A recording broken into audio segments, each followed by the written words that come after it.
किन कर्मों को करने से आपका मन शुद्ध होता है और किन कर्मों को करने से आपका मन भटक जाता है। कर्मों की गति को कैसे पहचानें?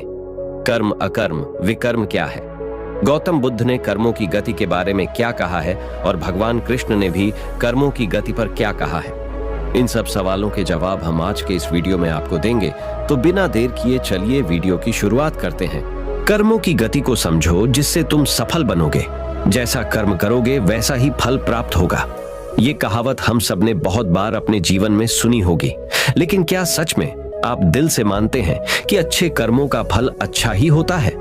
अंदर से कोई स्पष्ट उत्तर नहीं आ रहा होगा, क्योंकि हम अपने आसपास ऐसे बहुत से लोगों को देखते हैं जो जीवन भर अच्छे कर्म करते रहते हैं, लेकिन इसके बावजूद उन्हें अच्छे फल प्राप्त नहीं हो पाते। एक नौजवान कड़ी मेहनत करता है किसी परीक्षा में पास होने के लिए, लेकिन उस परीक्षा के परिणाम में उसे निराशा ही हाथ लगती है। तो इससे तो यही सिद्ध होता है कि जिन महापुरुषों ने ऐसा कहा है कि अच्छे कर्मों का फल अच्छा ही होता है, या तो वो महापुरुष गलत थे या फिर हम कर्मों का लेखा जोखा समझ ही नहीं पाते। पर चिंता मत करिए, क्योंकि आज की कहानी सुनने के बाद कर्मों के बारे में आपकी सोच, आपकी दृष्टि एकदम स्पष्ट हो जाएगी। कहानी को आखिर तक जरूर सुने, तभी आप अच्छी तरह समझ पाओगे। पुराने समय की बात है। किसी गांव में राकेश और भोला नाम के दो भाई रहते थे।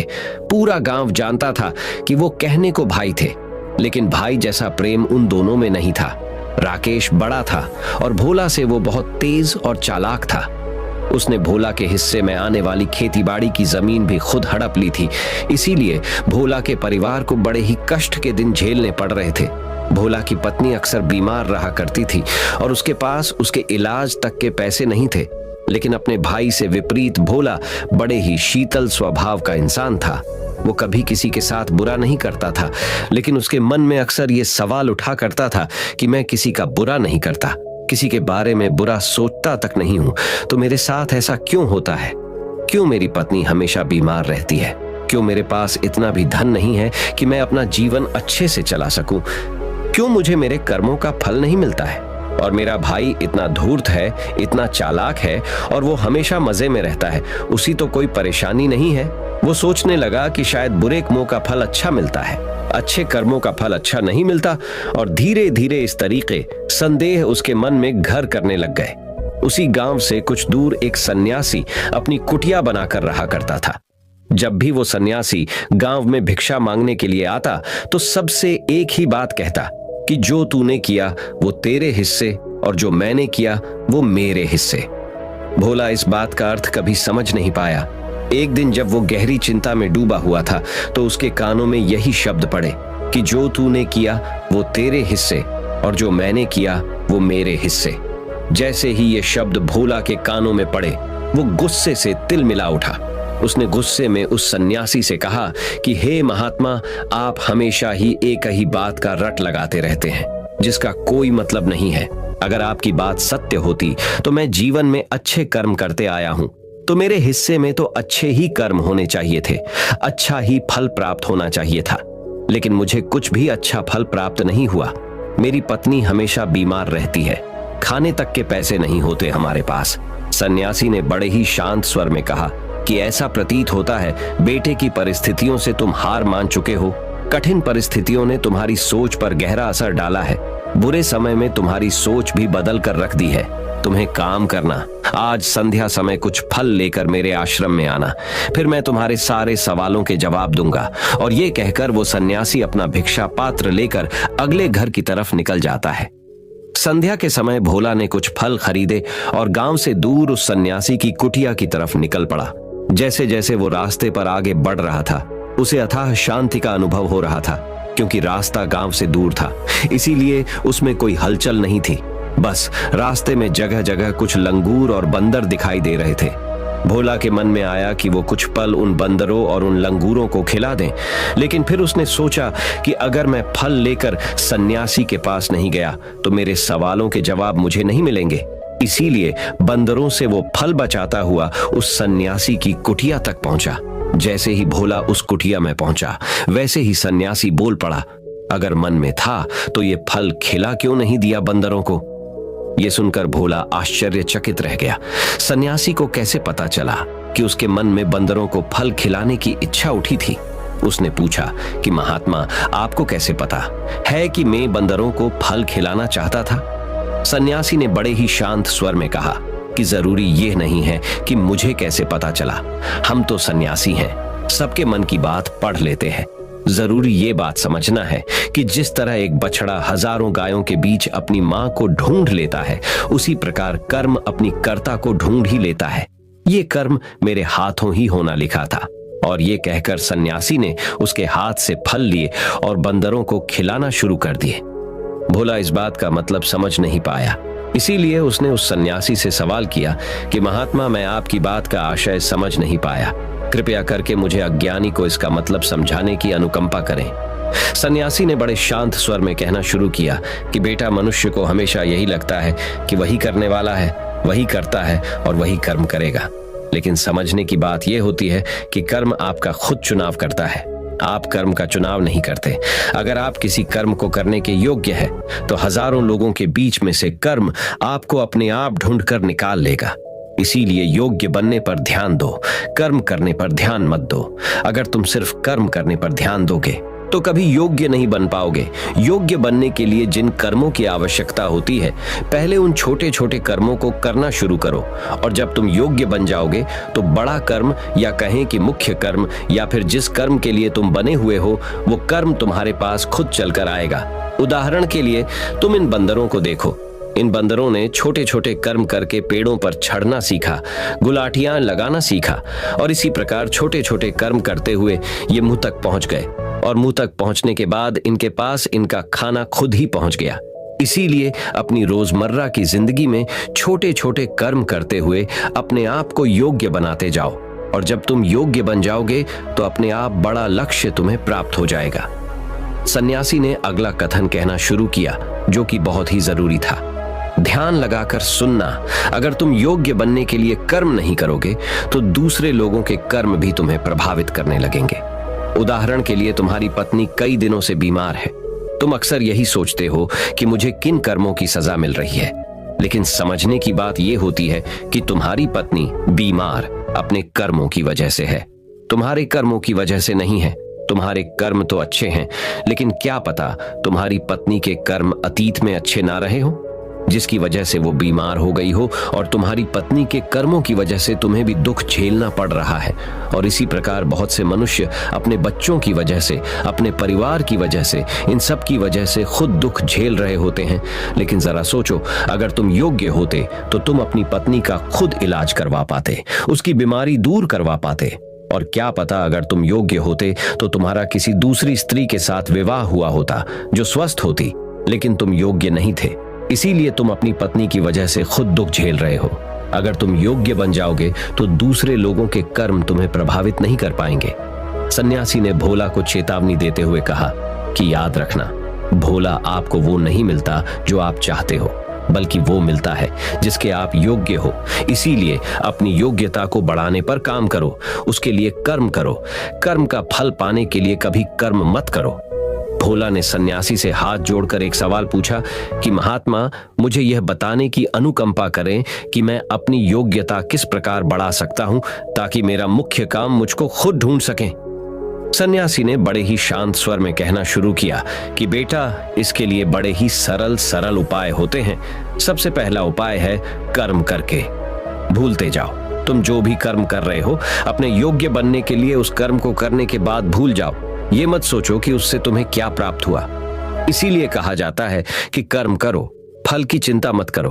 अगर तुम फल की चिंता करोगे तो वास्तविकता में तुम कर्म कर ही नहीं रहे होंगे।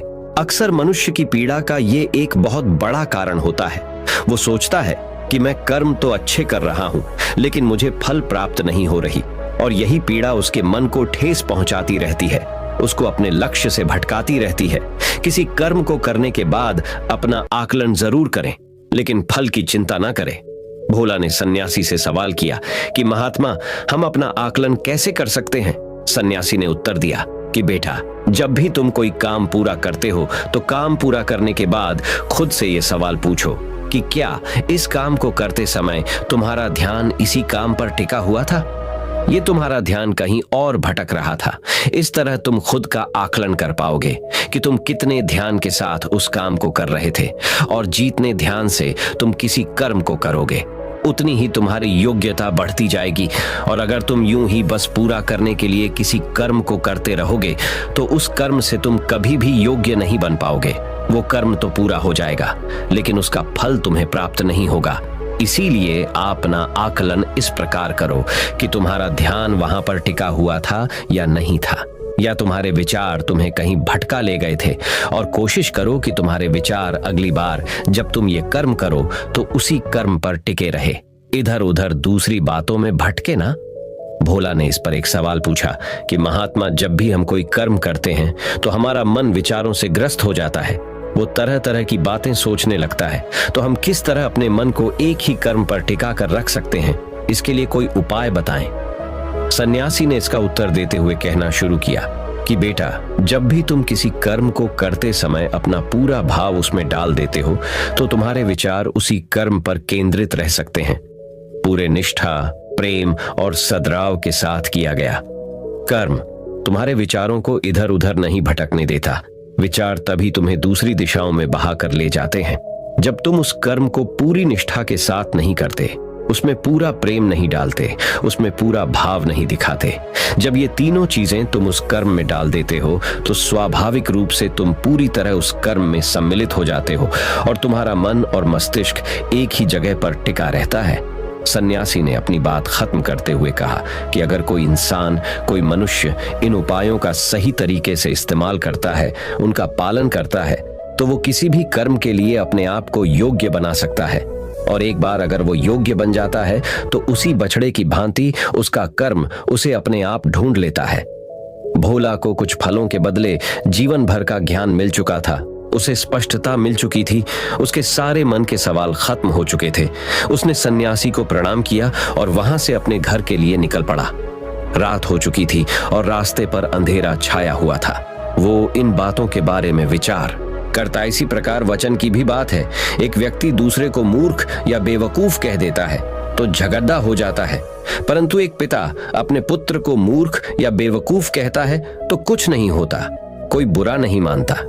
इसीलिए कहा गया कि मन ही प्रधान है। यदि तुम बुरे मन से बोलते हो या कुछ करते हो तो दुख वैसे ही पीछे चलता है जैसे बैल के पीछे गाड़ी का चक्का, और यदि निर्मल मन से बोलते या करते हो तो शांति वैसे ही पीछे चलेगी जैसे व्यक्ति के पीछे छाया। कर्म राग और द्वेष के जनक हैं। हमारे मन की अनचाही होती है तो द्वेष उत्पन्न होता है, और मनचाही होती है तो राग। इस राग द्वेष हुआ अपने घर की तरफ निकल पड़ता है। तो दोस्तों, आपको आज की कहानी कैसी लगी? अपनी राय हमें कमेंट में जरूर बताएं। लेकिन रुकिए, भगवान गौतम बुद्ध ने कर्मों की गति पर क्या कहा था? उन्होंने एक अद्भुत बात कही थी। चलिए उससे सुनते हैं। भगवान गौतम बुद्ध ने कहा कि प्राणी स्वयं अपने कर्मों के स्वामी हैं। वे अपने कर्मों की ही विरासत पाते हैं, अपने कर्मों से ही उत्पन्न होते हैं और अपने कर्मों के बंधन में बंधते हैं। उनके कर्म ही उनके शरणदाता हैं। कर्म जैसे शुभ अशुभ होंगे, परिणाम भी वैसे ही शुभ अशुभ होंगे और उनके अनुसार ही भोग भोगेंगे। जो कुछ हमें भोगना पड़ रहा है वह हमारे ही किए का फल है। किया हुआ चाहे नया हो या पुराना, उसका फल अवश्यमेव भोक्तव्यम। निष्कर्ष यही कि कर्म करना हमारे वश की बात है। भाग्य हमारे अधीन है। हम जैसा चाहें वैसा भविष्य बना सकते हैं। कर्म का विवेचन करने पर झात होता है कि उसके उद्गम के भी 3 स्थान हैं: मन, वचन और कर्म। मनसा वाचा कर्मणा। मानसिक, वाचिक और कायिक। शारीरिक, कायिक मतलब क्या? चलिए जानते हैं। जो कर्म कायिक है, सामान्यतः उसे ही प्रधानता दी जाती है क्योंकि वहीं दिख पड़ जाता है, जैसे किसी को मारना या शारीरिक यातना पहुंचाना। और वाचिक मतलब किसी को गाली देना, अपशब्द कहना या बुराई करना आदि। इसे भी थोड़ी गंभीरता से लिया जाता है। और मानसिक का मतलब है किसी के प्रति मन में बुरी भावना लाना आदि। इसे सामान्यतः बहुत ही मामूली बात समझा जाता है, परंतु वास्तव में यह मूल्यांकन गलत है। वस्तुतः क्रम इसके विपरीत है। मानसिक कर्म विचार सबसे महत्वपूर्ण है क्योंकि शेष दोनों प्रकार के कर्म, वाचिक और कायिक, का मूल उद्भव तो मन से ही होता है। जो कुछ भी बोला या किया जाता है उसका विचार पहले मन में ही उठता है। इसलिए किसी भी कर्म का मूल्यांकन करने से पहले उस समय मन की भावना को देखना होगा। एक डॉक्टर या वैद्य और एक हत्यारे का उदाहरण लें। दोनों ही शस्त्र का प्रयोग करते हैं। दोनों के शारीरिक कर्मों से एक निर्दोष व्यक्ति को पीड़ा होती है, उसकी मृत्यु भी हो सकती है, परंतु डॉक्टर को कोई दोष नहीं देता, हत्यारे को दंड मिलता है। क्यों? छुरी का प्रयोग करते समय डॉक्टर और हत्यारे की मनोभावना में अंतर था। एक की इच्छा उपकार करने की थी और दूसरे की अपकार की। इसी प्रकार वचन की भी बात है। एक व्यक्ति दूसरे को मूर्ख या बेवकूफ कह देता है तो झगड़ा हो जाता है, परंतु एक पिता अपने पुत्र को मूर्ख या बेवकूफ कहता है तो कुछ नहीं होता, कोई बुरा नहीं मानता। इसीलिए कहा गया कि मन ही प्रधान है। यदि तुम बुरे मन से बोलते हो या कुछ करते हो तो दुख वैसे ही पीछे चलता है जैसे बैल के पीछे गाड़ी का चक्का, और यदि निर्मल मन से बोलते या करते हो तो शांति वैसे ही पीछे चलेगी जैसे व्यक्ति के पीछे छाया। कर्म राग और द्वेष के जनक हैं। हमारे मन की अनचाही होती है तो द्वेष उत्पन्न होता है, और मनचाही होती है तो राग। इस राग द्वेष का प्रभाव हमारे ऊपर पड़ीडी देता है, चाहे क्षणिक अल्पकालिक हो अथवा दीर्घकालिक, पर पड़ीडी एचता अवश्य है। बार बार होने पर इनका प्रभाव संचयी हो जाता है। इस प्रकार उनके प्रति तृष्णा पैदा हो जाती है और यह तृष्णा संस्कार डालती है। एक उदाहरण से समझें तो हम इन्हें पानी, रेत या पत्थर पर लकीर की उपमा दे सकते हैं। जो संस्कार जितना गंभीर होता है वह उतना ही गहरा प्रभाव डालता है। भागवत गीता के अनुसार ये कर्म अपने संस्कारों के कारण 3 प्रकार के हैं: कर्म, विकर्म और अकर्म। पहला कर्म का मतलब है जो कुछ हम प्रतिदिन बिना प्रयत्न के करते हैं, जैसे खाना, पीना, दैनिक कामकाज आदि। उदाहरण के लिए आप एक मित्र से मिलते हैं, उसे नमस्ते कहते हैं और आगे बढ़ जाते हैं। यह यंत्रवत यानी मैकेनिकल कार्य हुआ। दूसरा विकर्म किसको कहते हैं? अब दूसरी स्थिति यह है कि उसी व्यक्ति को नमस्ते कहते समय आपके मन में उसके प्रति मंगल भावना, श्रद्धा और प्रेम भी है, तो यह कर्म अब विकर्म हो गया। कर्म केवल दिखावा मात्र मुख से था और यहाँ विकर्म के साथ मन भी जुड़ा हुआ है। एक अन्य उदाहरण है एक डॉक्टर, वैद्य या नर्स का। यदि वे रोगी को साधारण रूप से देखकर मात्र दवाएं दें और मूल्य लें और रोगी स्वस्थ भी हो जाए तो यह एक कर्तव्य कर्म है। परंतु यदि रोगी को निदान, दवा आदि देते हुए उनके प्रति मन में आत्मीयता का भाव, सेवा की वृत्ति, दया और प्रेम के भाव हों तो यह विकर्म हो जाता है और इससे रोगी और वैद्य दोनों पर कुछ विलक्षण प्रभाव पड़ता है। आजकल लोगों को यह बहुत बड़ा भ्रम होना शुरू हो गया कि मेरा कोई क्या कर लेगा। अगर किसी के साथ बुरा कर भी लिया तो क्या होगा? कुछ नहीं होगा। पर उस परमेश्वर के दरबार में सबका लेखा जोखा चलता रहता है और सबको अपने अपने कर्मों का भुगतान करना पड़ता है। जब कोई दुख तकलीफ आती है तब हम भगवान को कहते हैं और पूछते हैं कि ऐसे हमारे कौन से कर्म थे कि हमें यह दुख देखना पड़ रहा है या भोगना पड़ रहा है। बस हम लोगों के पास हमारे पुराने कर्मों का लेखा जोखा नहीं होता, इसलिए हम दुखी होकर रह जाते हैं। इसको मैं एक कहानी के माध्यम से आपको समझाने की कोशिश करता हूँ। यह कहानी एक महिला की है। वह बहुत ही धर्म कर्म में ध्यान रखती है। हर समय प्रभु का नाम लेना, सत्संग में जाना, गुरु के आश्रम में जाना, बहुत सेवा करने किसी को गलत नहीं बोलती थी, सबसे प्रेम के साथ रहती थी। बस उसकी जिंदगी में सिर्फ एक ही दुख था कि उसका पति रोज उससे झगड़ा करता था, रोज उसके साथ मारपीट करता था, किसी ना किसी बात पर रोज झगड़ा करता था। एक दिन वे अपने गुरु महाराज के पास जाती थी। उससे उसने प्रश्न किया, हे गुरुदेव, मेरे ऐसे कौन से पाप कर्म है कि मेरा पति मुझे रोज मारता है, मुझसे रोज झगड़ा करता है। मैं जैसे जैसे आप मुझे भजन स्मरण बताते हैं मैं वैसा करती हूँ, सेवा भी करती हूँ, पर मुझे इस समस्या से छुटकारा नहीं मिल रहा। गुरुजी पूछते हैं कि क्या वह तुझे घर में कमाकर पैसे लाकर देता है?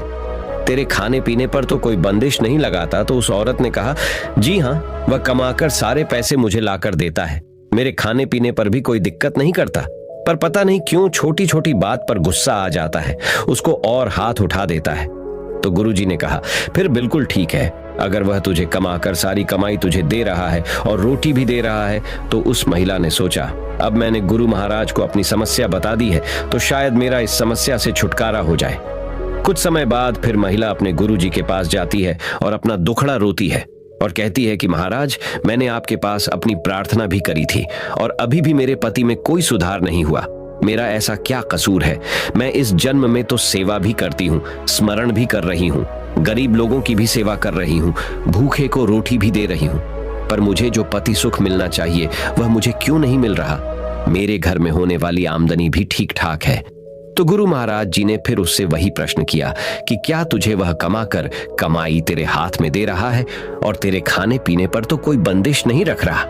तो उस महिला ने फिर वही जवाब दिया, नहीं, ऐसा मेरे साथ कुछ नहीं हो रहा, बस मुझे उसके झगड़ा करने से और मारपीट करने से दिक्कत है। गुरुजी ने कहा, सुनना चाहती है तो सुन और हिम्मत रख कि जिस पति के साथ तू रह रही है, ये पति तेरा पिछले जन्म में सोतेला बेटा था, तो रोज सुबह शाम उसे मार दी थी और कई कई दिन तक उस बेचारे को खाना नहीं देती थी, उसे भूखा सोना पड़ता था। आसपास के लोग आकर उसको खाना देते थे, उसको तेरी मार से बचाते थे, इसलिए मैं तुझसे बार बार यह पूछा था कि तुझे वह रोटी दे रहा है। तो महिला को महाराज जी ने कहा कि तूने जो कर्म की है उसका भुगतान तो तुझे देना ही पड़ेगा, इसलिए कभी भी कर्म करते हुए ये मत सोचो कि हमें कोई नहीं देख रहा।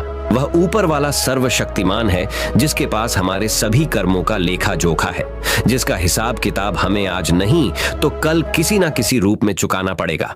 इसलिए अपने कर्म करते हुए ये जरूर ध्यान रखें कि कर्मों का भुगतान हमें खुद ही करना है, कोई और हमारी जगह कर कर्मों का भुगतान नहीं करेगा।